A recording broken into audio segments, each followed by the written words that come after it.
Hi, it's Dwyer, gamblersadvisory.com, dwyervip.com, on Roku, Dwyer Boxing, and Sports News. Remember, the opinion you should follow should be your own. Just consider this video to be a second opinion from a complete stranger online.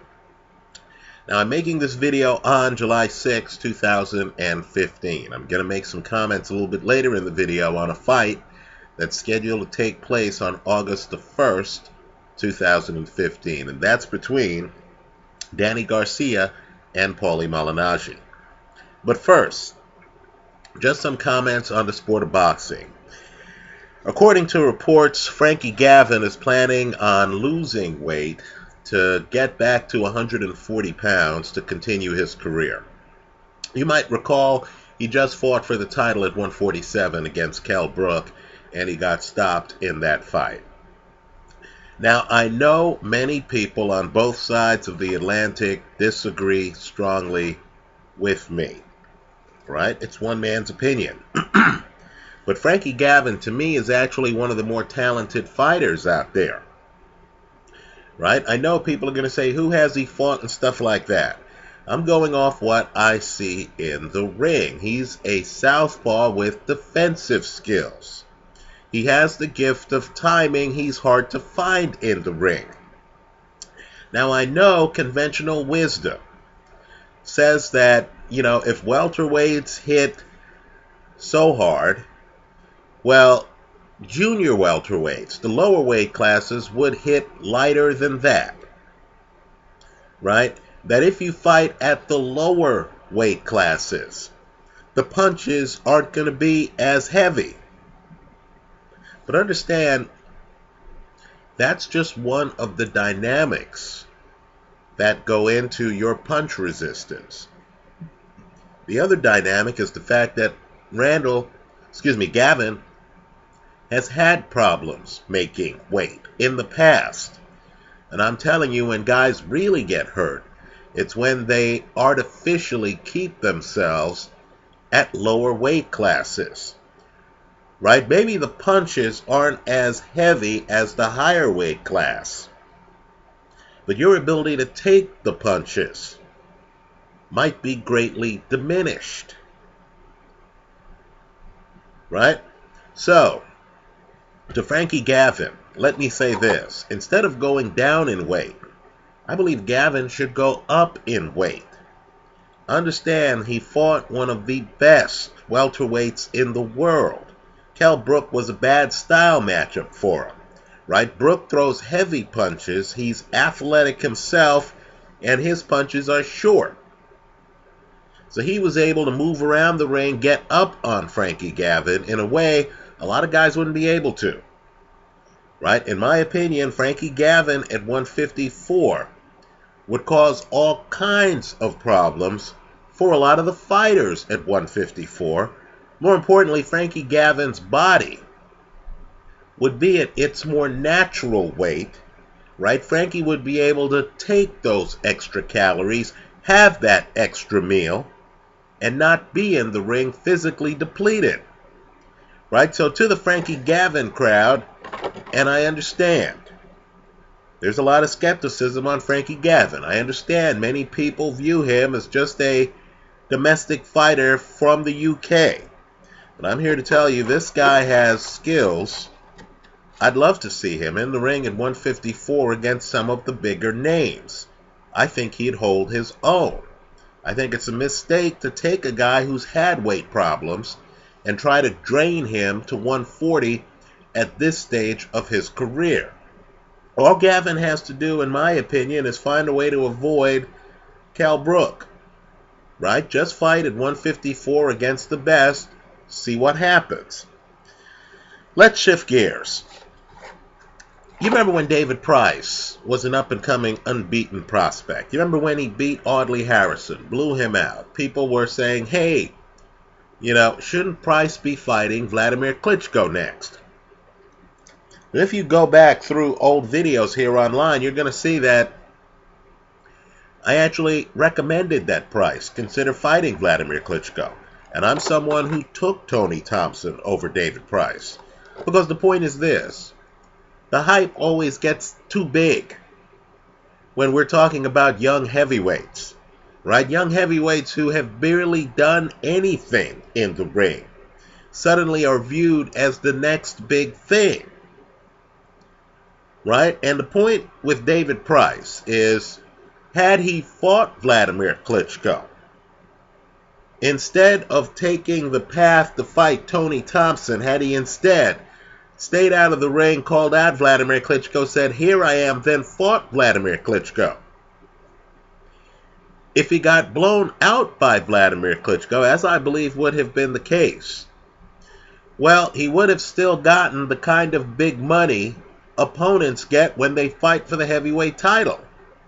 More importantly, he would have plausible deniability. We would say, hey, Price is great. But this is just a case of too much too soon. In other words, if you're going to lose a fight, you might as well lose to the champion of your division. Right? You might as well do so earlier in your career, where then later we can say, you know what, maybe he lost that heavyweight title fight back then, but now he knows so much more. Now he's seasoned. Now he can do more. Now he's ready to win the title. Right? The problem with deciding to take the grand tour of the heavyweight division before you fight the title, for the title, is that a lot of the times you're going to get exposed. Like David Price was exposed twice by Tony Thompson. Right? We forget about the big days when David Price was viewed as major competition. Let me also point out the obvious too. When you're a big athletic guy with a punch, of course, you always have a puncher's chance. Even in a fight against the heavyweight champion, right? There's always the remote possibility that a David Price might get lucky, might land a Sunday punch. If he knocks down Vladimir Klitschko, doesn't even have to win the fight. If he knocks down Vladimir Klitschko, that would enhance his reputation. If he stops Vladimir Klitschko, right? Stranger things have happened. Didn't Layman Brewster stop Vladimir Klitschko? Didn't Ross Purity stop Vladimir Klitschko? If a young prospect stops Vladimir Klitschko, then he's a heavyweight champion of the world. No one will be able to take that away from him. Right? Close your eyes for a moment. If I said Buster Douglas, what's the first thought in your head? For many of us, it's heavyweight champ. Right? For many of us, it's, hey, he beat Mike Tyson. Was unable to successfully defend his title. But 20 years later, we remember he beat Mike Tyson. Well, now you have Anthony Joshua. You know, Anthony Joshua has never made it into the fourth round of a fight. Talk about a thin resume. Right? Think about it. All of this guy's fights have been 3 rounds or less. Right? 3 rounds or less, folks. Well, of course, his people now are saying that they'd like to get him a title fight within the next year. Now, you know Vladimir Klitschko fights 2 or 3 times a year. Right? Klitschko has a big fight up next against Tyson Fury. So what they're telling you is they're hoping Anthony Joshua is able to fight the winner of that fight with this thin a resume. Now, my point to you is simply this. I've looked at countless Anthony Joshua fights. I'm still trying to figure him out. I don't know if this guy knows how to box. I really don't. His fights have been a succession of him coming in, throwing a few big punches, suddenly the other guy's up on the ropes, Joshua comes in, finishes the guy. Right? We don't even know how Anthony Joshua will respond if he's hurt in the ring. This guy hasn't been buzzed in the ring. Right? We have no idea about his stamina because we haven't seen him in the second round of the second half of a 12-round fight. We haven't even seen him in the 4th round of a 12-round fight. Well, my recommendation to Anthony Joshua, as it was to the David Price fan club out there, is that if Vladimir Klitschko or Tyson Fury, and for the record, I think Tyson Fury beats Vladimir Klitschko, if the winner of Klitschko Fury calls out Anthony Joshua, and you could easily see it happening, right? Because Klitschko, of course, is an Olympic gold medalist, and Joshua is an Olympic gold medalist, right? They could sell that angle. Tyson Fury is a British fighter. Joshua is a British fighter. They'd be able to sell that angle, right? Fury's unbeaten. Joshua's unbeaten. It'd be a battle of unbeatens. Let's just say the promoters would have a lot to work with here, right? If Anthony Joshua gets offered a shot at the heavyweight title, in my opinion, he should take it. The point is, he's so green. He's so green that we don't even know, quite frankly, if he's any good, right? If he is good, then he'll hold his own in the heavyweight title fight. If he gets stopped, as I've said before, if you're going to lose a fight, you might as well lose it to the title holder, right? Have people look at your record, see that you're 13-1, and then say, oh, that's right, that one loss was to the heavyweight champion. They'll forgive you for that. You look like you're taking on the toughest opponents. If you get blown out afterwards, you can say, hey, this is too much too soon. I'll be back here. And then the next 2 or 3 years of your life, you can spend time waging war on the rest of the division to get back in the ring with the heavyweight champion. And, of course, if lightning strikes, if Anthony Joshua is able to land a big punch, if he's able to take out the heavyweight champion, then guess what? He'll be heavyweight champion of the world. Not bad. A career path, right? But let's not confuse Anthony Joshua with a proven, tested, seasoned heavyweight contender, right? I know Tony Thompson can hold his own against world-class competition, because I've seen Thompson in the ring against David Price, Adlanir Solis, countless others, right? I don't know that about Anthony Joshua, right? I don't. For all I know, Anthony Joshua could be exposed. Someone could show that Anthony Joshua lacks stamina, right? Vladimir Klitschko, Tyson Fury, these are guys who've gone 12 rounds, right? We know what to expect from them in the second half of fights because we've seen them in the second half of fights, right? Klitschko's a guy who has had major growing pains. You heard me talk about his losses earlier, right? Klitschko's not on his first trainer. Klitschko knew how to react when he hit the canvas against Sam Peter because he'd been there before, right? Vladimir Klitschko knows what works. He knows what doesn't work. No doubt he remembers the Corey Sanders fight. Anthony Joshua has no such memories. As I said, he's green. His people want him to get a shot at the title. If I were the title holder, I'd take that fight because Joshua is green and because the fight would probably sell. This is the boxing business. People are fighting for purses. If you're the champion and you could get a nice purse against a green fighter, why not take it? If you're in the green fighter's corner and you yourself are wondering how good the guy is, well, throw him in the deep end of the pool now. Best case, he becomes heavyweight champ. Maybe he is the next Sonny Liston. Worst case, he gets exposed. If you're going to get exposed by someone, it might as well be the best in your division. Let's shift gears. Let's talk about money in boxing. People scratch their heads every time I say, hey, there's no real money in boxing, right? Because you've been fed videos of Floyd Mayweather counting thousands of dollars. You've been fed articles talking about how Floyd and Manny both made 9 figures for their fight. Well, just consider that we recently had an excellent fight. One of the best fights that could have been made in the entire sport. Shawn Porter against Adrian Broner. Both guys had been champions, right? Both guys wanted the win. They needed the win to get to the next level on their careers,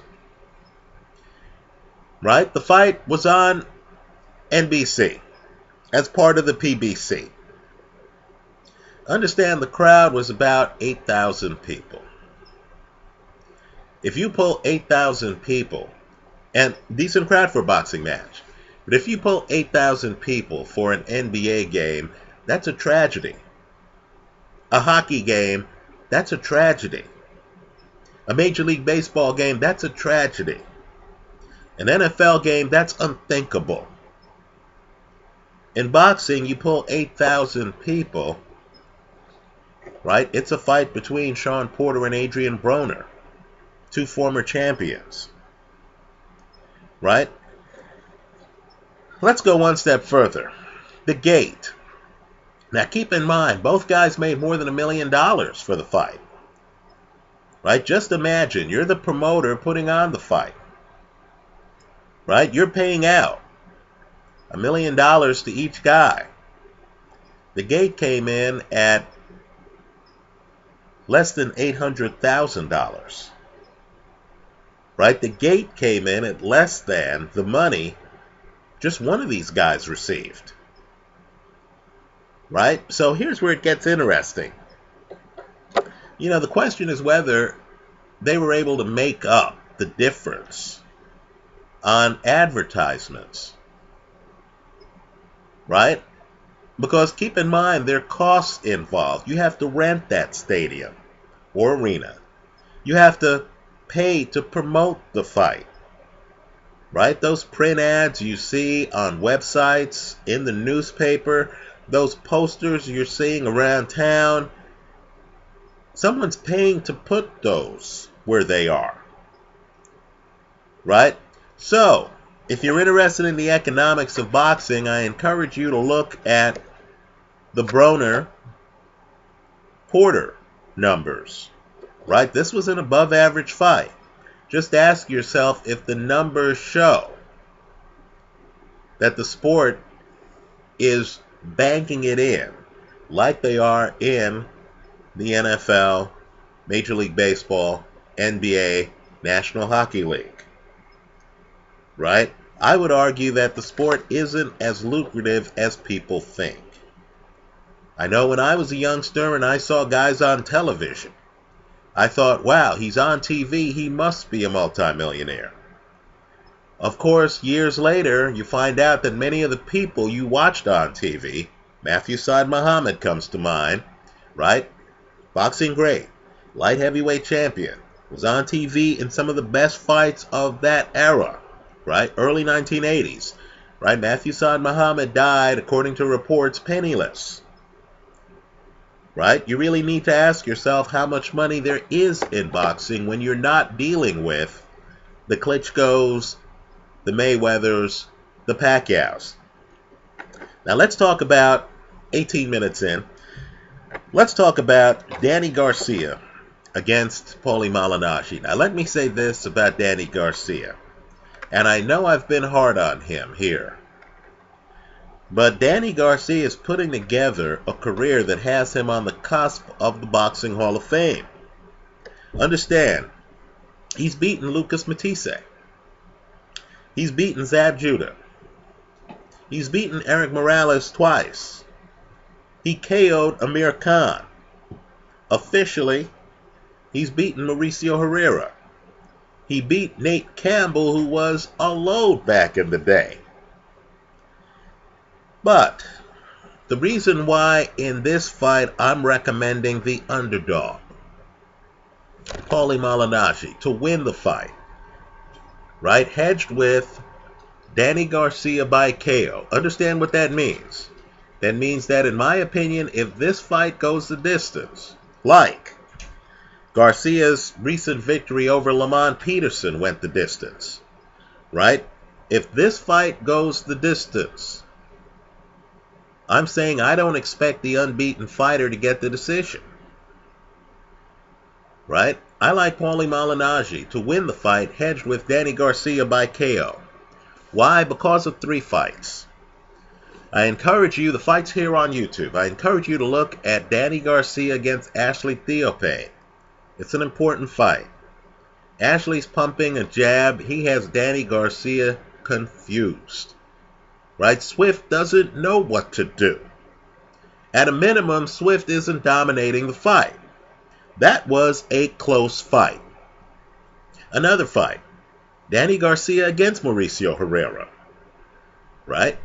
That's a close fight. Mauricio Herrera clearly looks to me to be the better technician in the ring, right? Danny Garcia is the harder puncher. Garcia is blessed with heavy hands. But I thought, technique-wise, Mauricio Herrera was doing work in that fight. That fight could have gone the other way.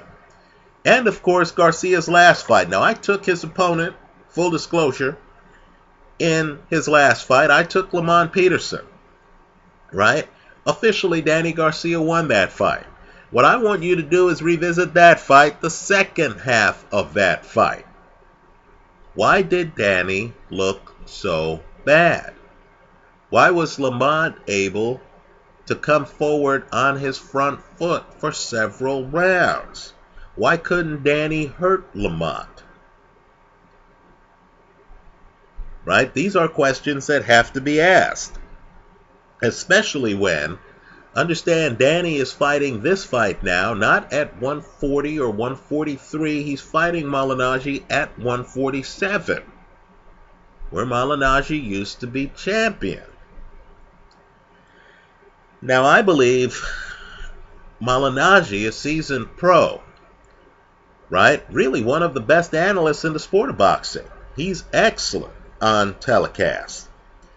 I'm sure Malignaggi knows much more about the Theophane, Herrera, and Peterson fight than I do, right? I'm sure he studied these. We'll even throw in the first Eric Morales fight. I understand the judges' scorecards were a little bit wide. Look at the fight yourself. Isn't Morales early in that fight giving Danny Garcia problems? Let's talk about why Danny has problems, right? It's because, in my opinion, he's a mid-range hooker, right? He's your prototypical mid-range hooker. Most of the punches are coming from the outside. Danny likes to come forward. He's not the same fighter going backward. He's operating off of a rhythm. Understand, mid-range hookers like to throw. One hand, then the other hand. One hand, then the other hand. They like to shift weight back and forward. They like to get on a rhythm. If you're a guy with a sweet jab, good feet, and timing, you can throw them off that rhythm. Right? I believe Paulie Malignaggi is a showman who has all of that going for him. I don't consider Danny Garcia to be sudden, like Sean Porter. Right? By sudden, I mean, you look at him, he's too far away. Then suddenly, here's the right hand. It's a power shot. It's straight. It's a lead. Hits you on the chin. The guy has covered 5 feet. In the blink of an eye, catches you unprepared. I believe with Danny Garcia, by contrast, there's a rhythm to the fight. In other words, it's not like I look at Danny and he's 5 feet away. Then suddenly, here he is, hitting me with power shots, and they're straight, and I don't have time to block them. Now, I believe Danny likes to shift his weight in a rhythmic fashion, right? Mid-range hooker. So I believe Paulie Malignaggi, seasoned vet, right? You know this guy. In other sports, we call him the cagey veteran, right? You're talking about a cagey veteran who's seen it all, right? Who was in the ring with an unbeaten Miguel Cotto. who was in the ring with Ricky Hatton, who's been in the ring with Zab Judah. Understand, Garcia is not the only person to beat Zab Judah here. Right? Who was in the ring with Shevchenko, the guy who beat Hatton when Hatton came back. Right? Paulie Malignaggi has been around the sport of boxing. Right? He's been around the world boxing. Right? He beat Shevchenko, I believe, in Russia. Right? This guy is mentally tough. He's seen it all. When he talks about Shawn Porter, it's from the perspective of a guy who's been in the ring with Shawn Porter. Right? Malignaggi's comfortable at the weight. Right? He's a 147er. He's not coming up to 147 like Danny Garcia. And he's seen fight styles. He has literally, right, disengaged lead punchers with high volume, like the Baby Bull, Diaz, from back in the day. Right? He's dealt with aggressive guys coming forward, throwing a lot of punches. He knows how to jab, slide away, keep a mid-range hooker out of mid-range. Read a guy's rhythm. So when Danny starts to cook, Danny comes up, you see him lean this way, and you know he's going to lean this way, you know he's going to lean this way. Malignaggi's the kind of guy who knows to walk away. He knows this guy's trying to get leverage to throw hooks. Let me take a step back. After he throws that first hook, let me come forward with a nice jab and then move. Right? What we used to call stick and moving. Right? I think Danny Garcia is going to be surprised here. I think Danny Garcia is going to find himself in the ring with another fighter who is charismatic. I know Garcia is a crowd favorite. Good luck being the crowd favorite against Paulie Malignaggi in Brooklyn, where this fight is going to take place. That's Malignaggi's backyard. Right? I think Garcia is going to find that he's in against a moving target. I think the public has been fooled by Shawn Porter's suddenness. Right? You see Malignaggi go down against Porter, and then you think, wow, let me look at the calendar. You see Malignaggi's older. And you start to think, you know what? Maybe he's past his prime. Maybe this is the beginning of the end. Then you see Danny Garcia and you say, wow, unbeaten. You look at the names on the resume, you say, wow, I know Matisse. I know Judah. I know Morales. I know Khan. This guy's beaten them all. Right? You know he has the punching power. You look at the Khan films, right? Where Khan's getting decked and, you know, Khan's looking awful. The ref was wearing a mic that night. You hear Khan's speech. You know Danny's hitting him with hard punches. And then you say to yourself, hey, you know what? Young lion beats old lion. Right? Old lion just had a loss. Young lion has never lost. Danny should walk through him. My point is not so fast. Pay close attention to the first half of this fight, because we saw Danny fade in the second half of the Lamont Peterson fight. Malignaggi's a technician. He's studying film, both for his job as an analyst and for his career as a fighter. Right? If Paulie Malignaggi gets out the gate fast on Danny Garcia, if Malignaggi comes out, keep in mind the crowd's going to be with Paulie. I know Danny's from Philly and Danny's popular in New York City. I know Danny's Puerto Rican. I know there's an active Puerto Rican boxing community in New York City. I respect and appreciate all of that.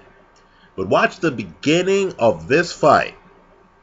Malignaggi knows how to work a crowd.